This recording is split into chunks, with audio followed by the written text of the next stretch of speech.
Okay, so this week and next week we wrap up our third topic, that of the twisted love, these love stories that nonetheless have something rather dark and something wrong with them, right, as we've seen in each of these stories.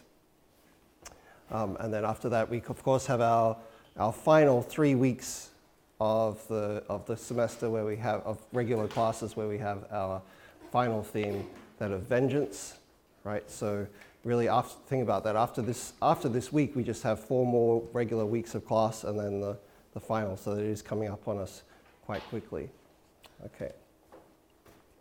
So our story today, of course, is Edgar Allan Poe's Ligeia, right? And we've read some other Poe stories, so we already know some of the context, that he's from America, right? He's an American writer, and we know from our syllabus that this story was written or published in 1835, right? So this is one of the earlier of the Poe stories that we've read, right? So some of the later stories that later from his career from the 1840s, but this is 1835, so much earlier. And it's a story that is usually paired with a story that he wrote around another story he wrote around the same time with a very similar kind of theme. This other story is called Morella, and in it a woman dies and is his lover and comes back to life, right, for mysterious reasons, right? So, of course, in this story, let's go through what happens in it and see what are some of the key ideas. So, first of all, that first little paragraph there, of course, is what we call an epigraph, quotation from another author. Joseph Glanville, we'll see in a moment who he is and what he has to do with this story. Okay, and our story is told from what perspective, what voice? First person, right? And we've seen Poe do this before, haven't we, right? And one of the reasons why he does this is because Poe is very good at using what we call the unreliable narrator, right? That we read the person's story and we can't really trust them to give us the full facts or to tell us the absolute truth. Not because they might not want to, but because they seem to be incapable of overcoming their biases or their emotions or their perceptions, right? And of course, one of the reasons that we see why this narrator is unreliable is that he's an opium addict. So he's on all these drugs, and so he can't tell sometimes what is real and what is his hallucination from the drugs. Okay. So we see that this story, Ligeia, is told just like the Clarimon story that we read, is told long after, right? He's reflecting back on something that happened in the past, and he's recalling these memories from that time.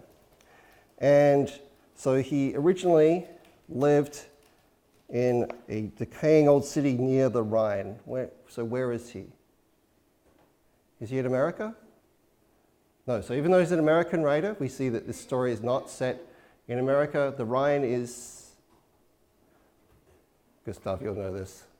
Between Germany, France, Yeah. in the south, and then in the north between Germany and the Netherlands, and then moves to the Netherlands and ends in the Balkan. Yeah, so he's probably somewhere in Germany, right, in the setting of the story, would you think? Because of the name of the woman, Ligeia, I would think it could be in France or even Belgium, maybe.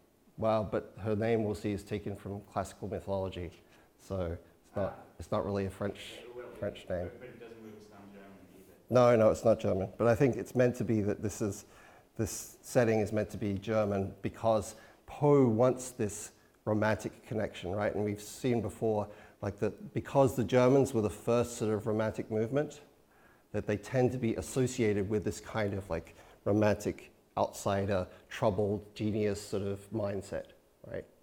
So that's probably what Poe is going for here, right? So the setting, he's living in a decaying city, he says, near the Rhine, probably on the German side of the Rhine River, right? and he is married to this woman who we're told, first of all, we've already seen this symbolism before, she's from an old family, so she's an aristocratic family, comes from this aristocratic background, can trace her family back generations and generations, right? And also, what does she look like?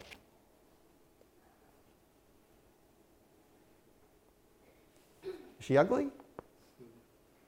Right? She's beautiful, but not just in a sort of like everyday sort of beautiful way.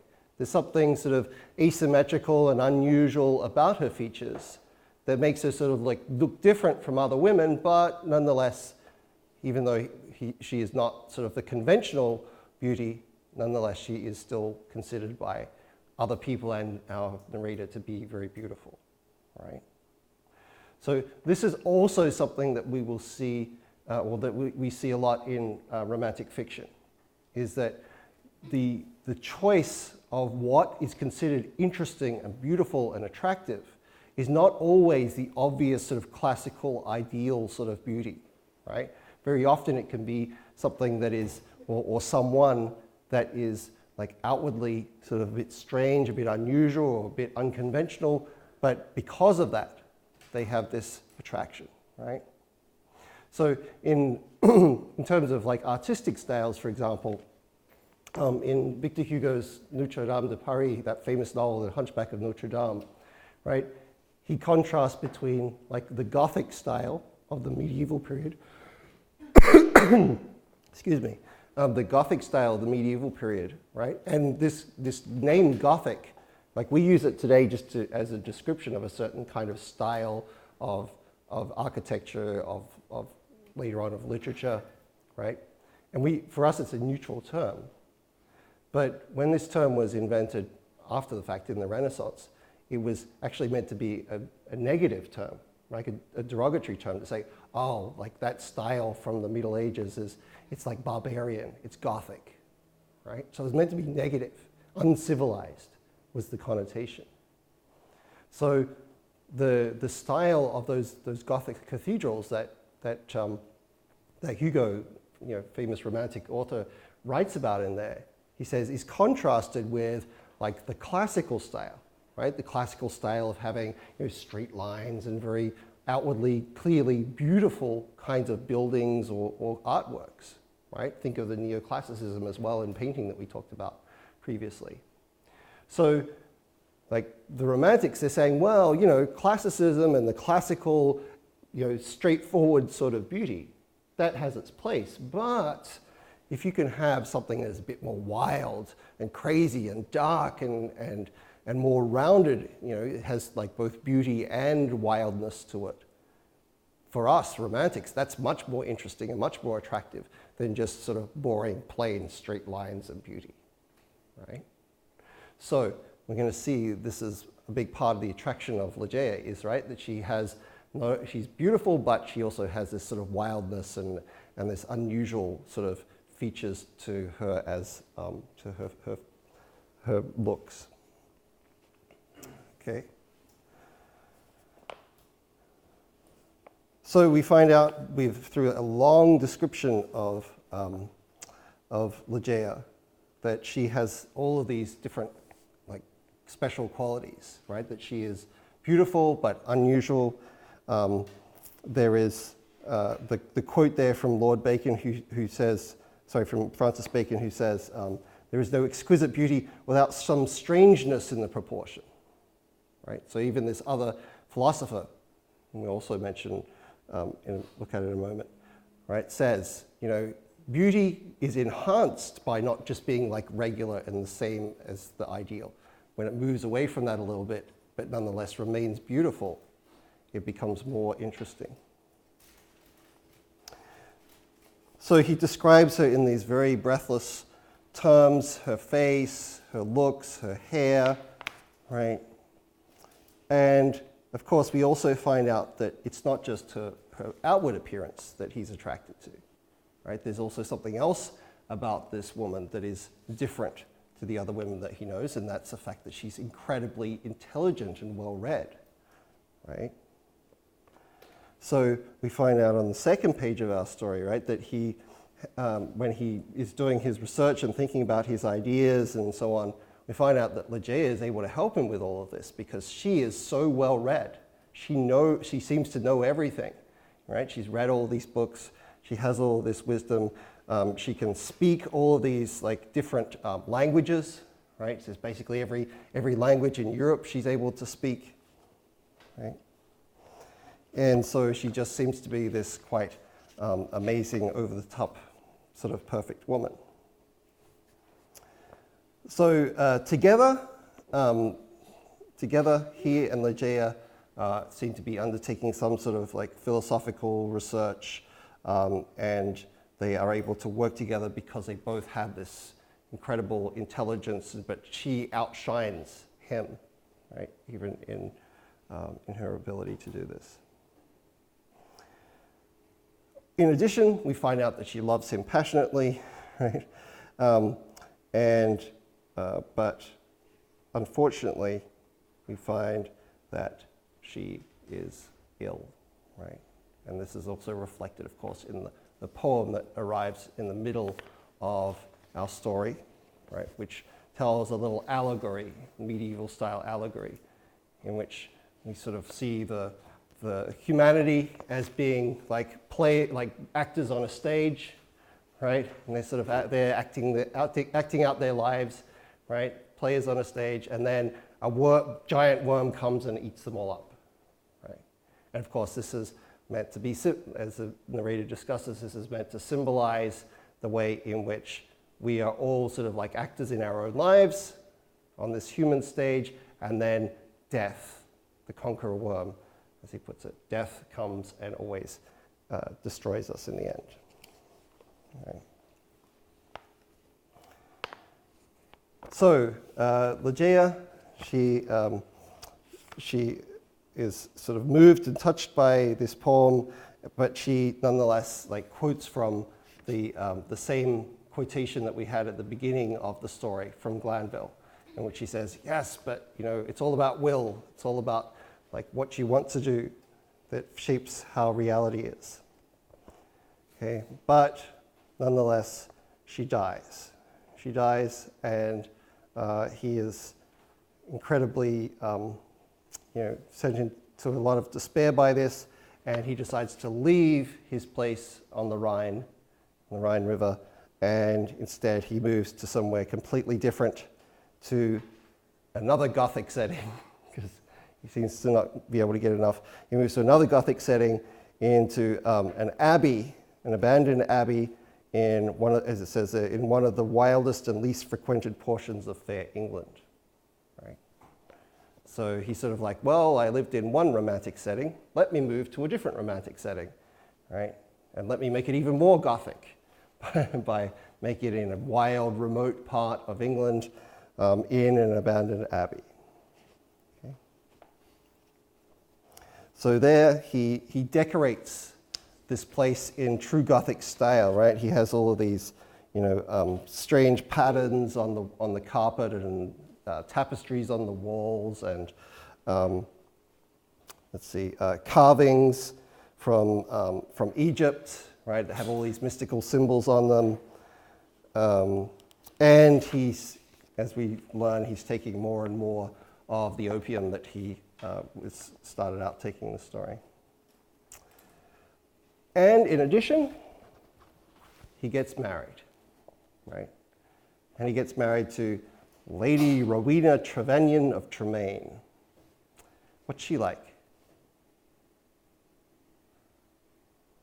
Is she ugly? She's not ugly, is she? But doesn't have the same kind of beauty as Ligeia, does she? Right? Instead, we're told that she's fair-haired and blue-eyed, whereas we saw in that long description of Ligeia, she had like the dark eyes and long, dark hair, right?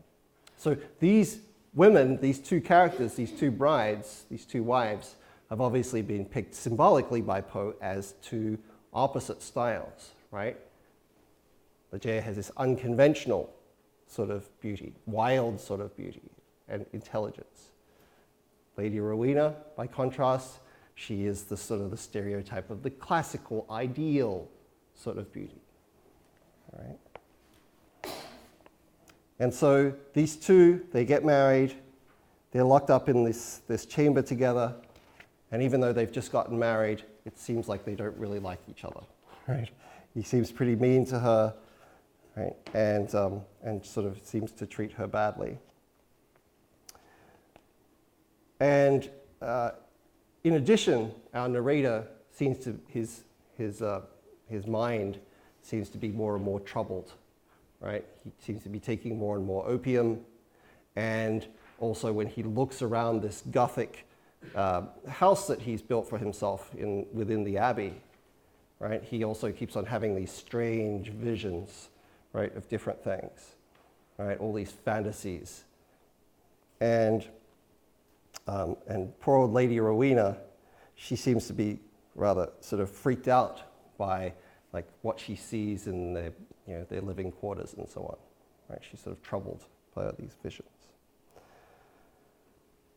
So after they've only been married less than 2 months, the same pattern occurs.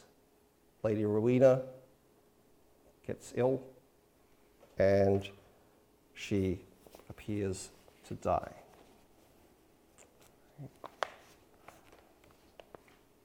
Sorry, first, well, she gets ill first, then after a while, she recovers. Sorry, but then she is never quite the same after that, right? She's sick for a while. So she's repeatedly ill, right?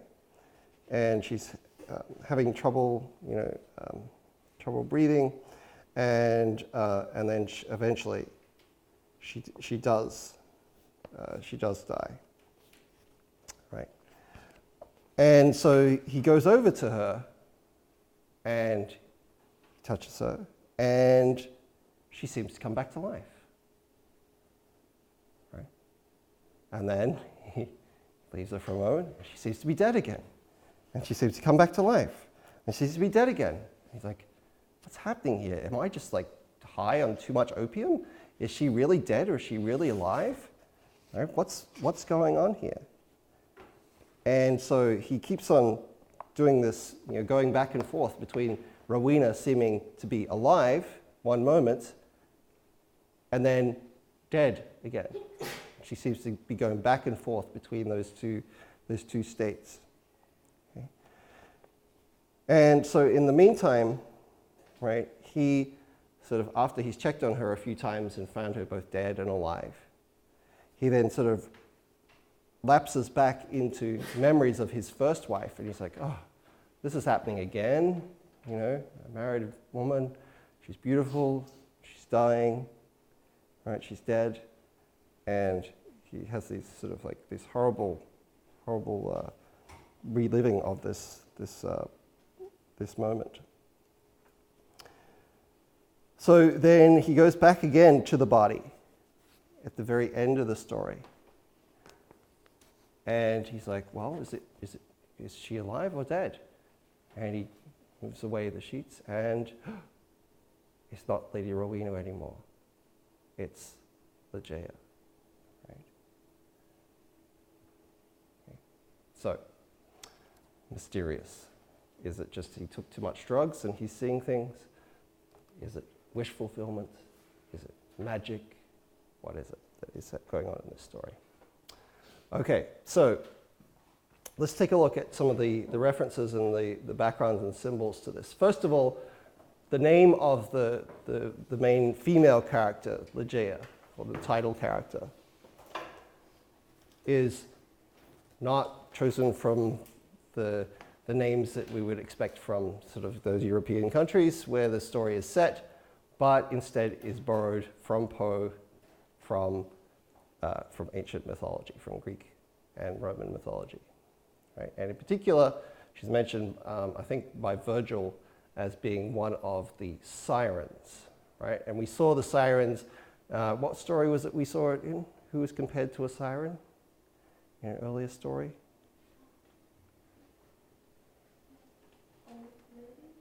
not old lady. It's in Sarrazin.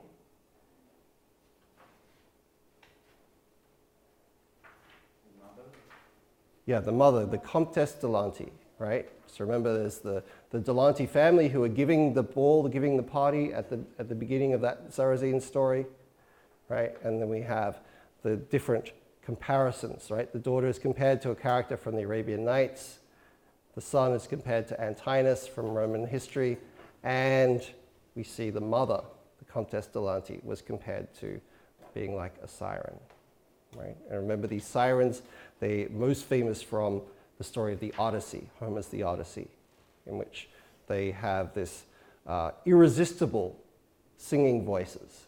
And they would sing and they would cause sailors, and you can see here the painting shows like there's a reef here under the water. So if you sail onto here, you're going to destroy your boat and you're going to drown. So I don't know why they do this, but these sirens, they would lure sailors with their songs onto the rocks, and they would die. So remember, Odysseus has his men, first of all, put wax into their ears so they can't hear the song of the sirens, and so they'll just sail by. And also, he has them tie him to the mast of the ship, and so he can listen to their songs, right? Hear what no one else can hear without dying, right? Odysseus is associated with cleverness, right? So he's always able to come up with these solutions to problems that find a sort of a loophole, a way around the original problem, okay? So he's the one, for example, who invents or gives them the notion of the Trojan horse, right? Remember when they say, oh, Troy, we give up. We're not going to fight you anymore. We're leaving. Bye. Right? And of course, they leave behind what the Trojans think is a gift. Turns out to be a horse, and they pull it into the city, and the horse turns out to be full of Greek soldiers, and they take over Troy. So Odysseus is very clever man. This is part of his story. He gets to hear the song of the sirens. There's mythical female creatures who lure sailors from their ships onto the rocks, and then they die pursuing these sirens. So, why do you think Poe chose this name for this woman? It becomes clearer, doesn't it? Right? He chose it because, like, the attraction that she has for the narrator, right, seems to be one that, first of all, is irresistible, right? He's like, this woman, she's so attractive and so interesting, she's so intelligent, she's so beautiful, I can't help myself. She's just gorgeous. She's everything I want, and he's hopelessly attracted to her, first of all. And, of course, this love also turns out to be self-destructive, doesn't it? Right? Turns out to be self-destructive. So in following the sirens, the sailors end up destroying themselves on the rocks. So too, this narrator seems to have destroyed his life upon the rocks by following the siren song of Ligeia. Okay? So that's why Poe chooses this as the name for his title character. Right? And it's a very common sort of strategy, as you'll find, for many authors to use names for their own characters borrowed from mythology. Right? They'll deliberately choose names like that. Okay, now what we also have to understand about this point in history is that we live in a much more, this is a stage in which science and notions about reality are still developing, right? And of course, this is an age in which science is of course advancing. There are many different things that we've seen emerging this time. Remember we talked about, for instance, French materialism, right? Which was this very sort of anti-religious, anti-supernatural idea, which is there is no supernatural, there's no God, there's no spirits, there's none of that sort of stuff. We are just made out of the materials that we're made out of, right? So that was an idea that we saw come up earlier in our class.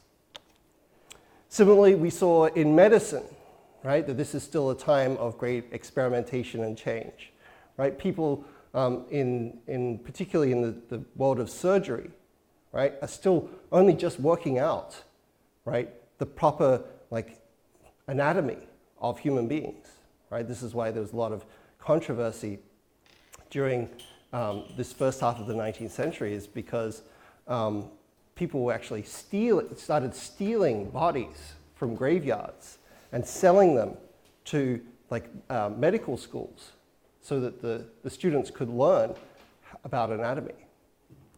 Right? So there's a big sort of scandal about this in Great Britain that broke in the late 1820s, when some of these guys who were selling bodies, they actually ended up they were like, we don't have enough bodies, and then they went and murdered some people so that they would have enough bodies. So what eventually happened was in Great Britain, they passed a law that allowed people who were poor, who were paupers, and they didn't have any relatives, they didn't have any money. When their bodies were buried, the medical schools were allowed to use those. Pretty awful sort of solution to it, which basically said, if you're poor, you don't matter. But nonetheless, this was a time when the realities of the human body in medicine, of the material world in science, were still kind of uncertain and unknown, right? And on top of that, we have a whole lot of what we might call today pseudoscience, fake science, that emerges during this time, that is sort of built upon certain kinds of discoveries that are made in the 19th century and in late 18th century, but still have not really been scientifically proven or tested in any sort of real way. So some examples of this are things like hypnotism, right? So hypnotism begins to be used for all sorts of things around this time. And people don't know, when people are in a hypnotic state, they're sort of are they possessed by a demon? Are they just asleep? Are they, what is their state? Are they in communication with other people's spirits? What is going on when people are hypnotized, right? And so there's all sorts of strange theories that emerge around this time with regard to that. Quite similar to that, right? We have ideas about both electricity and magnetism, right? Because people from this time, they think these forces seem almost magical to them, right? That they're able to use these things for different sort of inventions and scientific techniques and so on. And so it's out of this time, in fact, that we, this English word that we use today of to mesmerize, right? Mesmerize, this English word, comes from a guy called Mesmer who used techniques of magnetism and hypnosis, right? To, use his skills to manipulate people, right? So even that comes from that time, and all sorts of other kinds of pseudoscience, the beliefs in sort of contact with spirits through occult. There was belief in all sorts of ideas like phrenology, which is that your personality can be told by reading the shape of your head, right? So you would go to someone, they look over Numbhead's head and say, well, here's the intelligence part, and he's very angry. Yeah, he's very attractive to women, right? And they would look at the bumps on your head, and they would work out this is your personality, right? And in particular, a lot of this had what we might call today confirmation bias, right? What they were looking for, they often found. So one of the ways in which they did this, they would often study criminals, and they'd say, now we know why he's a murderer. He has a bump here, right? And this is the bump that makes you want to kill people, or, right? So there's all kinds of pseudoscience that were around at this time, right? In particular, because in philosophy as well, there were questions about how much we could trust our senses. And this is still something that's not really resolved, but I include a famous quote here from Arthur Schopenhauer, which takes this to its extreme level, right? Where Schopenhauer says, we can't trust anything about our senses. Everything that we experience in the world could just be our imagination, right? It could just be a product of our minds, right? So all these people that I'm seeing, all these things that I'm experiencing, they could all just be a hallucination from my brain. How do I know, right? You know, I can touch this table, but how do I know that, you know, it's really there? Like, it could all just be part of an elaborate imagination on my part. So this is why the famous opening line of his book is, "The world is my representation." Everything that I see is potentially projected from my brain, from my head. Okay? And Schopenhauer is a product of a mixture of different ideas around this time. In the late 18th century, a guy called Emanuel Swedenborg, right, and the Scandinavian thinkers who believed that the world was, that the real world that we see around us was not real, that in fact the world of spirits, right, of souls and spirits and so on, was the real world, and if you studied his system and studied his methods, that you could learn to think on this higher plane, right? So his ideas are really quite influential in this time period. Even some of Balzac's other stories deal with some of these ideas from Swedenborg, right? Particularly, there's a story of his called Ursule Mirouet, in which people use, like, you know, mind tricks to be able to find out, like, about an inheritance, and even a story of his called Seraphita, which is about an angel, right, mystical angel that comes down and interacts with some people in the story. So these ideas of Swedenborg, they're really popular at this time. People start to believe, oh, there's a world of spirits out there, we just can't see them, and all this is an illusion. We also have Kant, who strongly influences Schopenhauer, and Kant, in a much more rational sort of way, shows us some of the limitations of what we can know about the world, right? Again, very similar to what Schopenhauer is saying. He says it's very hard for us to know whether things really exist or whether we are just experiencing the phenomena of things, right? An illusion of things. And at the same time also, increasingly, we're finding, like, 19th century authors reading ideas from Asia, right? And in particular, someone like Schopenhauer is reading Buddhist philosophy and Taoist philosophy. And he sort of mixes all of those ideas together, right, with his sort of German Kantian background, and comes up with the ideas that he has in The World as Will and Representation, which is that everything that we're seeing is an illusion, right? Everything that we're seeing around us is not real.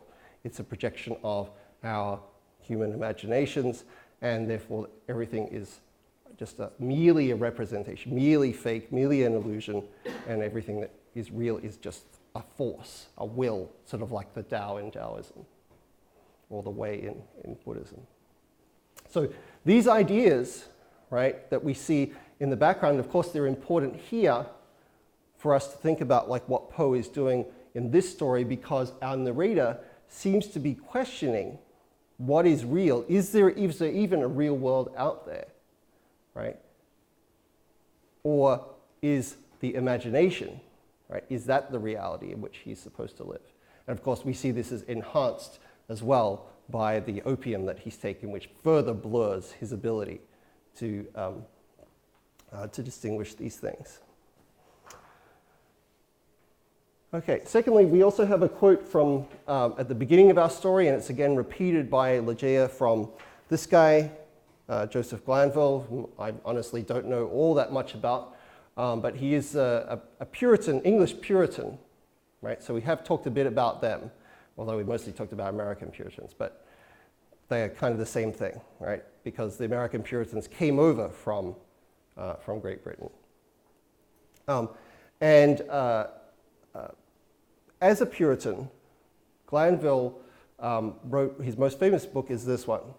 It's called the Sadducismus Triumphatus. It's a Latin title, right?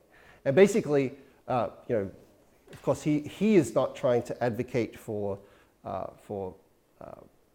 quite those same ideas as someone like Swedenborg is, but he is trying to make this argument that, like, witchcraft and the devil and demons and spirits around us, they really exist, right? And so this whole book is about how we should take witchcraft seriously, right? It really exists. And you can imagine it's rather a bad influence on certain things that happen elsewhere in the world. So Glanville, he has this idea that it is possible for these demonic, evil, spiritual forces around us to exist. And you'll notice that even when we look at the quotation itself, right? Okay, and the will therein lieth which dieth not, right? So he's saying here, there's a will, our will inside of us as human beings. Even when we die, it continues to live, right? So our will, which is sort of like, I guess for Glanville, must be very similar to our spirit, or our soul, doesn't die. Who knoweth the mysteries of the will with its rigor? So who can work out this will? It's a mystery to us. For God is but a great will, pervading all things by nature of its intentness, right? And this is a very popular idea in Glanville's time, which is that, all right, each of us has our own individual will, right, that makes up the world. But if we go back and we trace it back, God is the prime mover. God is the will behind all things that occur in the universe. Man doth not yield himself to the angels, nor unto death utterly, save only through the weakness of his feeble will. So here he's saying humanity doesn't completely die, right?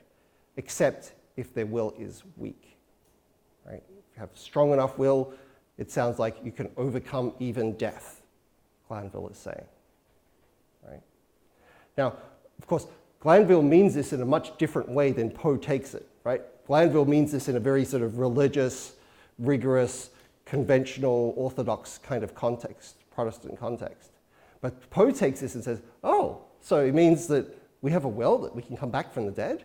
If we're strong enough, if we're tough enough, we can overcome death just by willing it, right? Is how Poe reinterprets this quotation.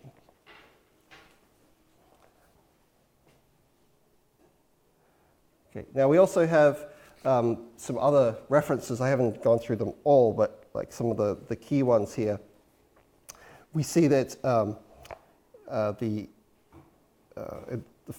second, or I guess the first paragraph after the quotation, we have at the end of that, we have Ligeia is compared to misty-winged Ashtophet of idolatrous Egypt. So basically, idolatrous meaning here non-Christian, right?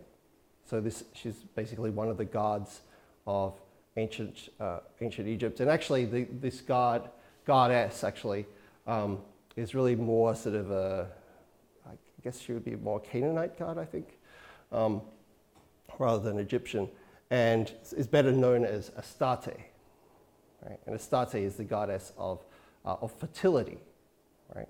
So of childbirth, but also of the harvest. So of bringing plenty, right? Of bringing forth things, of producing things, right? Is the symbolism there. Okay. You can see this is an ancient statue of that fertility god. We also see there the reference from Francis Bacon, or as he calls him, Lord Verulam, but he's better known as Francis Bacon.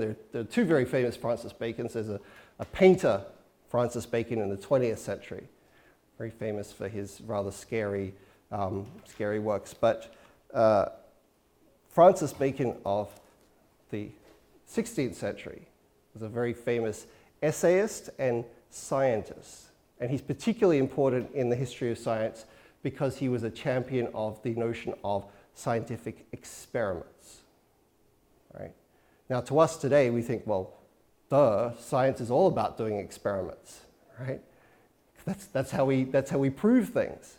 But if you study the history of science, this was not something that was always there in science, right? In fact, for centuries, and this is one of the problems that we have, we're just talking about the question of anatomy, right? And how people were still studying, like, to get the true nature of human anatomy in the 19th century.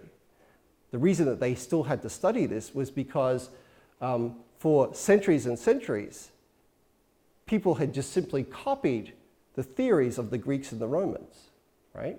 And the Greeks and the Romans, they were fairly experimental, but in many cases they were wrong about certain things, right? And so it wasn't until we have, from the time of Bacon onwards, that we start to have people saying, wait a minute, I reckon Aristotle's wrong about this. We should test it. We should do an experiment to see if Aristotle's ideas or Galen's ideas, right, or any of these other famous figures from Greek and Roman history, right, whether their ideas about medicine or anatomy really work, right?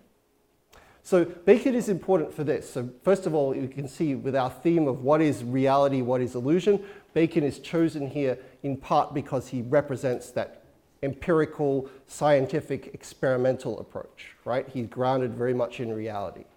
And secondly, he fits very nicely, even though he's not a romantic writer, the quote that, that Poe uses from him fits very nicely with the romantic style or the romantic idea of beauty, which is that beauty, it can have something conventional about it, but if it's just conventional, if it's just ideal, if it's just sort of like, you know, follows the conventions, then it's going to be boring, right? It's not going to be all that interesting. So having strangeness in the proportion, as Bacon says there, is going to make it more interesting. And you see the next line there says that Ligeia's features were not of a classic regularity, right? She wasn't like the sort of the stereotype of either the Greeks or the Romans, or even of the sort of the Gothic style perfect heroine. Okay. You also see her compared on 149 to the Houri, right? And again, we see that Poe and many other romantic authors, they like to sort of choose things that are exotic. They're weird, they're from other places and from other cultures. So in this case, it's a term borrowed from Islam, and these are supposed to be sort of like creatures that live up in heaven, right? I couldn't really find many pictures of this. This is the one that I found from some old manuscript online. But they're sort of meant to be these heavenly, idealized sort of creatures as well. Okay. And again, continuing our theme of what is real and what is not, we also have mentioned in the same paragraph there to Democritus. Right? And Democritus is one of the early Greek philosophers. He's amongst the Greek group known as the pre-Socratics, right? In other words, before Socrates, right? The pre-Socratics. And the pre-Socratics are seen as sort of the beginnings of Western philosophy, and they're seen as particularly important, not because they got things right? Because a lot of the theories they came up with were just plain wrong, but because of the new way in which they approached thinking about the world, right? The Greeks before the pre-Socratics had tended to explain the world in terms of myths, right? So the sun got here because of this, but because this god did this, or this is why this river is here is because, you know, this story. And instead of doing that, the pre-Socratics said, let's not think in terms of myths. Let's not think in terms of these unlikely stories.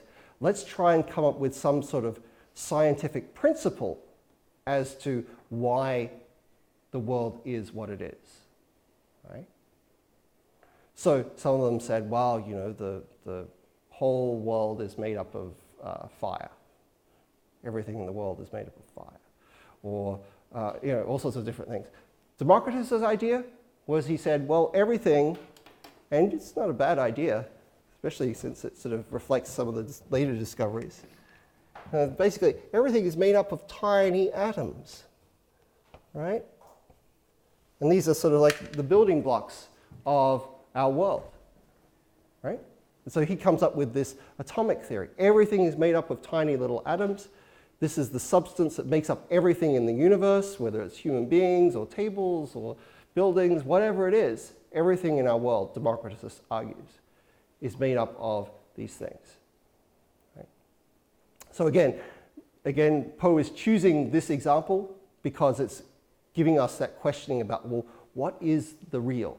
What constitutes what is reality compared to what we imagine the world to be? Right? So he goes back and forth between these two things, between like mythological figures, things from our imagination, and then these references to science and to thinkers who've tried to work out what is real, right? What is real? What is reality? How is it made up, right? Whether it's Bacon with his scientific experiments, whether it's Democritus with his theories that everything is made up of atoms, all sorts of different ways in which he does this.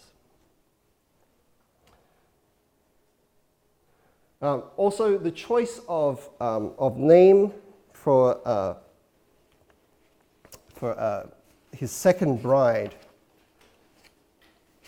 Lady Rowena, seems to have been borrowed from this book by Walter Scott, right? Walter Scott we've mentioned briefly before. He was, as he's one of those people whose name is Scott, and he also happens to be a Scot, right? He was Scottish. And we talked about his importance to the Romantics because he was one of those authors that would write what we call historical novels, right? He's really kind of the inventor of this style. And he would write historical novels, basically novels that often retold famous events and use characters from history, right? Of course, we see this on TV and films and novels all the time today, right? But Walter Scott was the first to really do this.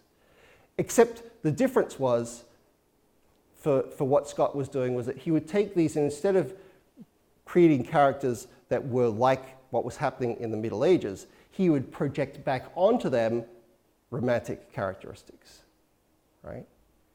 So he would take historical characters and he would turn them into characters that were misfit outsiders, geniuses who didn't fit into society, right? And he basically projected all those romantic values and ideas back onto his historical characters. So we can literally say that he romanticized them, right? His medieval characters didn't really think in this way, but he projects those ideas onto them. So in the case of Lady Rowena, she's a fairly, as we've seen from her description, she's meant to be opposite in appearance to Ligeia insofar as Ligeia is like dark-haired and dark-eyed. Lady Rowena is fair-haired and she has and blue eyes, right? So she's meant to be opposite in that way, but she's also borrowed in this, it seems perhaps from this story in which she seems to sort of represent this sort of like ideal of the classical, conventional sort of beauty, right? Which is the same role that she plays in the story of Ivanhoe, okay? So all these things together, these contrasts and these questions about reality. Finally, in an introduction, I'm going to talk to you a little bit about opium, because of course opium today is not something that is generally available, right? It is occasionally still used in hospitals for certain things, mostly for pain, right? For pain relief. Right? So of course there's all sorts of different things that we call opioids. They have the same sort of effect, but they're really very, very powerful pain medication. But in the 19th century, you couldn't just go down to your local pharmacy and say, hey, I have a headache, or, I pulled a muscle, or I broke my leg and, it's being healed. I need something for the pain, right? Those kinds of things didn't exist in the same way they do now, right? There was no prescriptions, there was no doctors in the same sort of sense that we have today. So instead, people often self-medicated. And so there was a whole industry built around selling you things that would hopefully cure your disease or cure your pain. And so one of the most popular means of this was to use, not just take opium in its most sort of raw form, but in its liquid form. You can see here, this is the term for liquid opium, right? This medicine, laudanum, right? And so the idea was that you take, 1 or 2 drops of laudanum. I guess you put them on your tongue, I guess. This was the way to self-medicate, right? Now you can imagine what the problem is with this, especially because opium is quite addictive, is that a lot of people in the 19th century ended up being opium addicts and abusing opium, right? To the point where eventually it was banned, right? Except when the British wanted to sell it to China to get them all addicted, to make lots of money. This is one of the great ironies of the opium wars, is that opium was actually banned in Great Britain, but they wanted to try to force China to buy their opium.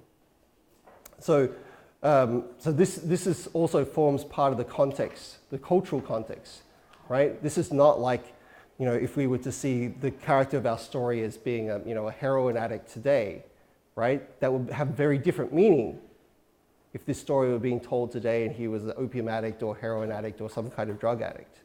No, right? This is, for his time, this taking of opium is like seen as like a regular, fairly normal sort of thing, except of course he's abusing it, right? But it would be like him being on prescription medicine today. But in the cultural context of his time, opium is quite commonly used as pain medication. Right? So there are, again, this is also part of the history of the Romantics, is that many of the Romantics as well, to varying degrees, either used opium or laudanum for medicine, or in other cases used it for recreational, experimental purposes, right? So the famous English poet Samuel Taylor Coleridge, for instance, he suffered from a condition called neuralgia for much of his life, which meant that he repeatedly took opium, right, to deal with the pain from his disease. In other cases, we see there are others who use it for recreational purposes. In my first semester here at Hanyang, one of the books that we read for this class was called Confessions of an English Opium Eater by Thomas de Quincey. Right? So this was a nice short little autobiography about his taking of opium, and he goes on all sorts of adventures that in retrospect he's like, wait a minute, that didn't really happen. Like he has like a guy from Malaysia that comes to his door and he's like, hey, let's go on an adventure. And he's like, and then afterwards he's like, wait a minute, I didn't even leave the house. How do I have all these memories of going to all these countries and other things like that? So very, very strange sort of experiments. And even some of the really famous, other really famous romantics, right?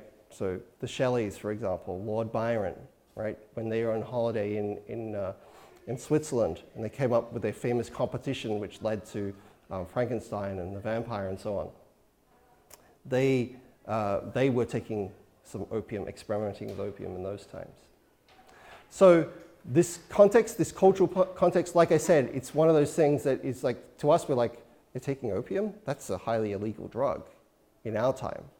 But in the 19th century, it was not regulated. You could grow it in your backyard. You could buy it in liquid form from the local shop, and it was considered like a normal thing to be taking, right? Especially for extreme pain.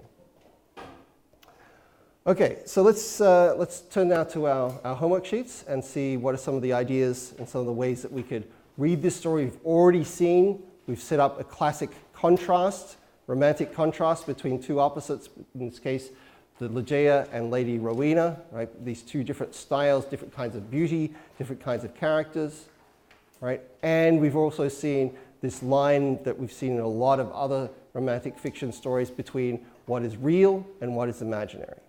right? So what are we projecting onto reality, and how can we actually see beyond our imagination? So think of Nathaniel in The Sandman, right? He projects all of those unreal imaginary things onto Olympia. Or Sarrazin with Zambonella, right? He doesn't see the reality, a lot of it he imagines. Okay. In this case, we have these other complications. Okay, Charlene, why don't you begin today? What did you pick up? I picked page 148, paragraph 2 and 3. In these two paragraphs, the narrator said he had never known the paternal name of Luigi. Yeah. And the beauty of Lucia was quite not of a classic regularity. So this means that the narrator didn't know where Lucia was from and why she was so strangely beautiful. So I think it's trying to create a mysterious atmosphere. Yes. Yeah, and try to explain this kind of unexplainable things, backgrounds. Yes. So of course, yeah, this idea, this air of mystery is part of both the appeal of a lot of these romantic fiction stories, because they are, whatever is mysterious to us, we want to know more about them. But also we see that it is dealing with some of these. What does he mean by paternal name? What does that mean? It's a fancy way of saying something more simple. The second paragraph. Yeah. Last, but I know where it is, yeah. but do people know what Poe means by this? What do they mean? Yeah, your last name or your family name, right? Yeah. So it's kind of strange that he doesn't know it, because he says, oh yeah, her family goes back all these generations, she's from an aristocratic ancient family, but I don't know what their name is, right? So it is a little bit strange and a little bit mysterious about her, that she comes from this ancient family, but he's like, I'm not sure which one it is, right? What her paternal name is. And so it's like she didn't look like a real human being. And you don't know where did she come from. Mm-hmm. Yep. So, I mean, we're told that she's very beautiful, Yeah. but that she looks unusual, something different about her beauty. There's not conventional beauty. Okay, thank you. Hiro? Page 149, paragraph 2. Yep. When he describes about her, Lucia, he first says she's unique and straightforward, and before he said she was unique and he saw the strangeness in her eyes, but straight after he sort of describes that, saying this about her parents, he says that he found it in the commonest things, which was a little a contradiction to what he just said. Well, I just guess because he's not open and it's in first person, so we can't trust him. I just thought that was pretty strange. And he said it that way.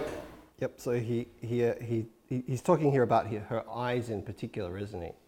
He says when he's looking into Lucia's eyes, he says he feels like there's something impossible to express about them. And then he says, as he goes on to say, there's a whole lot of other things that he then says, I can't describe these things. And what's this idea we've seen before in Romanticism, that is something is too difficult to express, too much, too over the sublime, right? So here he's evoking this notion of the sublime, right? Is that he has this, first of all, it begins with Ligeia's eyes, but then it's something that he just sort of building from that. He's sort of like, whoa. When I see things after looking at her eyes, it's like everything seems like it's hard to express. Everything is just, whoa, man, look at that. So kind of over the top. Okay, Gustav?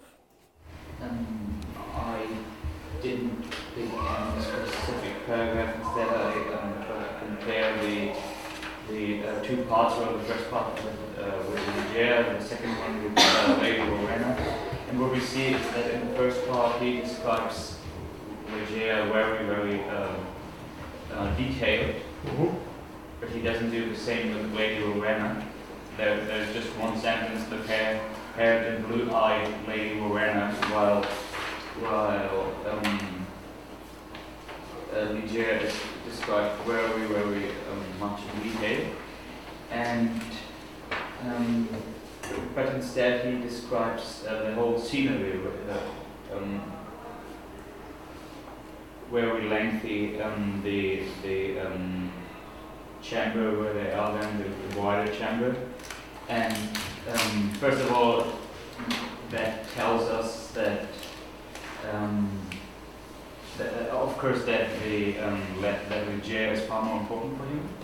But the second one that could also be read in there is maybe that in the first part, while he's with Ligeia, he's far more inward oriented, maybe, and far more focused on philosophy and all that mental stuff. And in the second one, he seems to lose that kind of, and suddenly he's the owner of an abandoned abbey, and so he is maybe more focused now on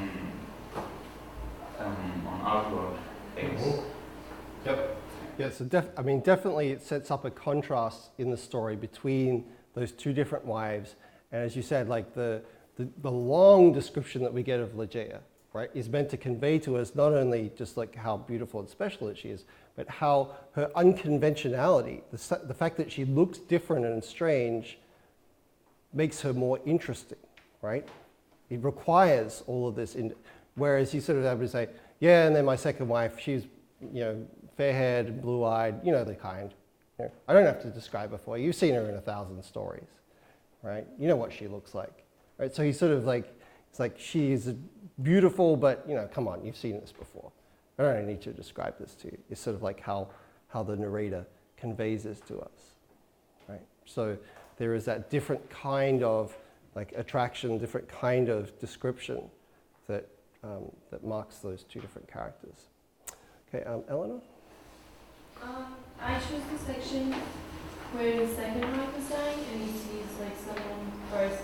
He sees drops of ruby-colored liquid going into her cup, and I thought maybe at that point it was the main character who was like poisoning his second wife, because he was high on like opium. So I thought maybe that it altered his perception of, or altered his memory of it. Yeah, because he didn't really like his second wife very much, it seemed like, and he was more like into his first wife. So. Yep. So we have. I mean, it's a very strange sort of thing, especially because the ruby red thing could be so many different things, couldn't it? Like it's ambiguous. It could be the wine that he's been drinking and that he imagines. It could be her blood. It could be all sorts of things, right? And so that the fact that it's left ambiguous here too makes it difficult for us to work out exactly what is going on. Okay, thank you. Serena? I picked fifth paragraph of page 154. Last paragraph. I think this paragraph shows that he's connected consciousness, like makes his senses. Once the opening keeps saying he was delusional, but as it goes by, he is still very bad. Yep. So then explain to me what happens at the very end though, because you said it's like he seems to be sort of like, all right, things are settling down, I'm becoming more rational. And then, what does he see at the very end? Well, his dead wife, like his dead wife, Lady Rowena, looks at him and is like, that's not Lady Rowena, that's Ligeia, right? So somehow, magically, she's been transformed from like well, not all of her, but her eyes, right, have been transformed from, I guess all of her, yeah, all of her, because it's the hair as well, isn't it? So when he draws back to see her, and he's expecting to look at like this blonde-haired, blue-eyed dead woman, and instead, like after he seems to have calmed down, he's like, all right, I was all ruffled up, you know, I might have taken a little too much opium, I'm calm now, I go over and see dead body, all right, just go and see Lady Rowena, all right, there's the blonde, wait, there's not blonde hair, that's black hair, and wait, those aren't blue eyes, those are dark eyes, wait, it's Ligeia, right, and that's where, of course, the story ends. So if he's more calm at the end, how do we explain this ending? Can we explain it?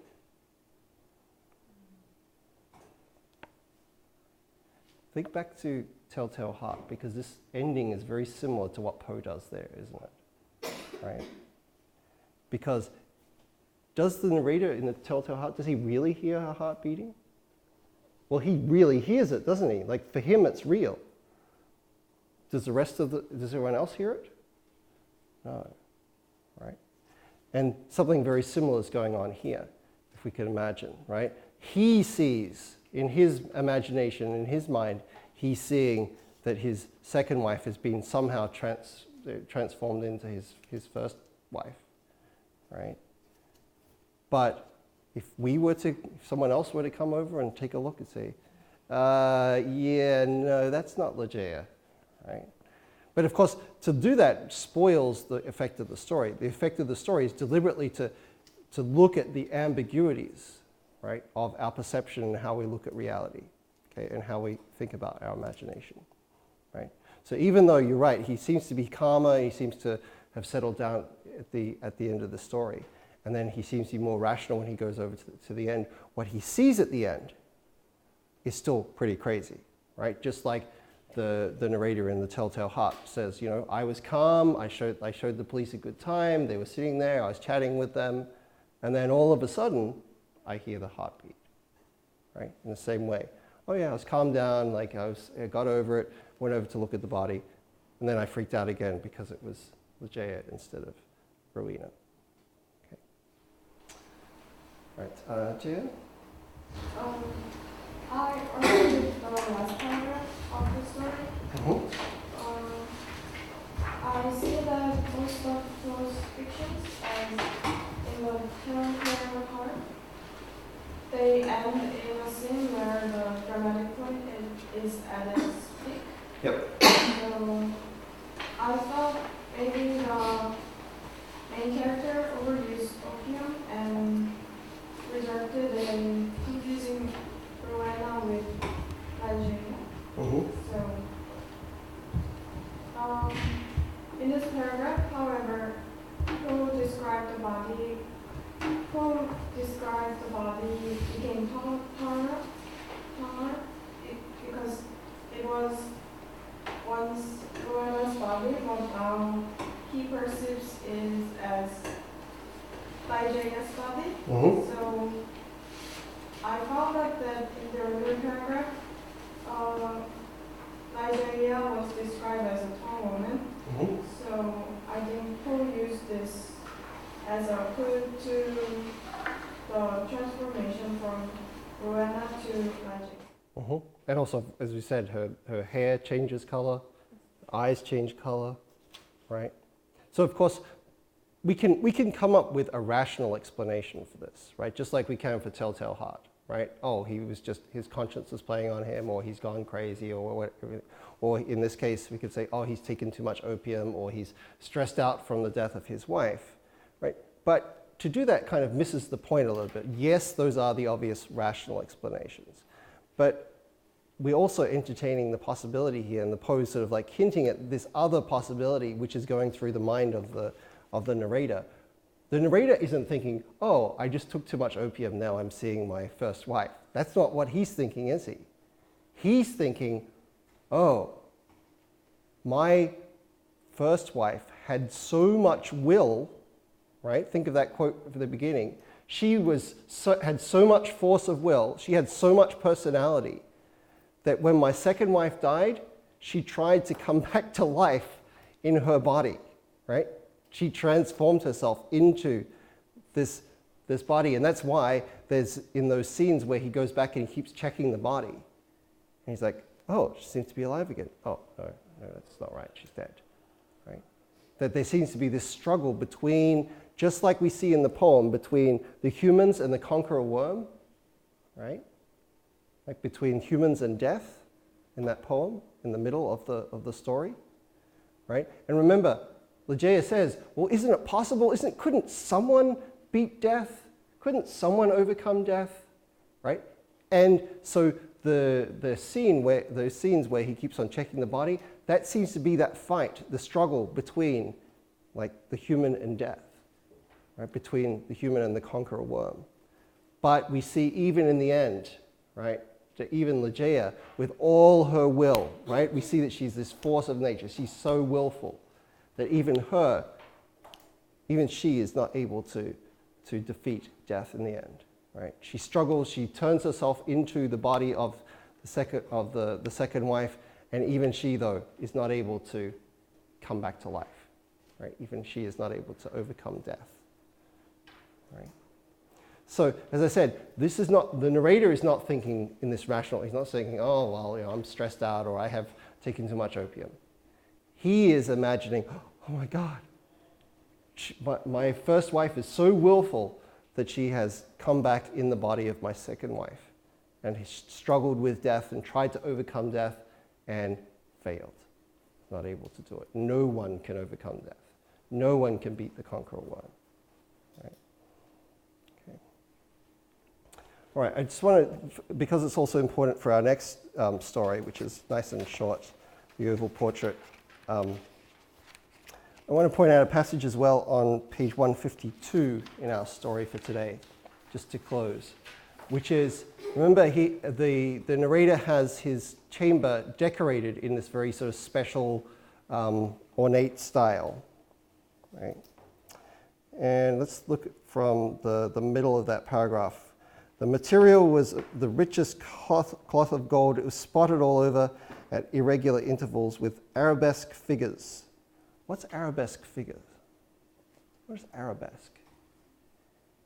Doesn't mean like an Arab. Arabesque is a term from like design term, and it means where you have figures, depending on how you look at the design, you can see different things in the design. Right? So, you've probably all seen like pictures or sometimes carpets, sometimes curtains, they put this on them. And so you look at it one way and you're like, oh, I can see an animal, I can see a tiger there. And then you look at it from a different angle and you're like, oh, I can see an elephant, right? So depending on which angle, which way you look at the design, you can see different things in there, right? So it has these arabesque figures about 1 foot in diameter and wrought upon the cloths of the most jetty black. But these figures partook of the true character of the arabesque only when regarded from a single point of view. By a contrivance now common and indeed traceable to a very remote period of antiquity, they were made changeable in aspect. To one entering the room, they bore the appearance of simple monstrosities, right? So you're saying, when you first come in your room, you're like, oh, it's on the tapestry, oh, it's monsters, right? But upon a further advance, so you come further into the room, this appearance gradually departed, right? So the closer you get to it, the less they look like these strange monsters. And step by step, as the visitor moved his station in the chamber, he saw himself surrounded by an endless succession of the ghastly forms which belong to the superstition of the Norman, or arise in the guilty slumbers of the monk. The phantasmagoric effect, so this hallucinatory effect, was vastly heightened by the artificial introduction of a strong continual current of wind behind the draperies, giving a hideous and uneasy animation to the whole, right? So he's not just describing these curtains in this room, just say, oh, I'm going to give you a description, right? There's a deliberate symbolism to it, that when you look at the designs on these curtains, right, at first you're like, oh, those are weird monster things on there. And then you come into the room and they start to change, right? Because the perspective that you have on them is different. And then you get closer, right? And each time you get closer, the pictures seem to change because you're looking at them from a different angle, right? And on top of that, you have the wind moving them so that they seem to be in motion as well, right? So this is playing again with that idea of reality, like what we saw with the ending of the story, where, well, does he really see his dead wife, or is it just hallucination, right? His dead first wife, or is it hallucination? And also that this is played out in other parts of the story, where he's like, well, what am I seeing? Is it really a monster I'm seeing? Is it really these Normans? Is it, what is it? What is it that I'm seeing? Well, it depends on the perspective, right? Depends on where you're looking at it from. Okay. All right. So, like I said, for our next story, nice and short, page and a half, oval portrait. Again, look carefully. We have a frame narrative and an internal narrative as well. So look carefully at how those two things relate to each other as you look at the story. Thanks, guys. See you then.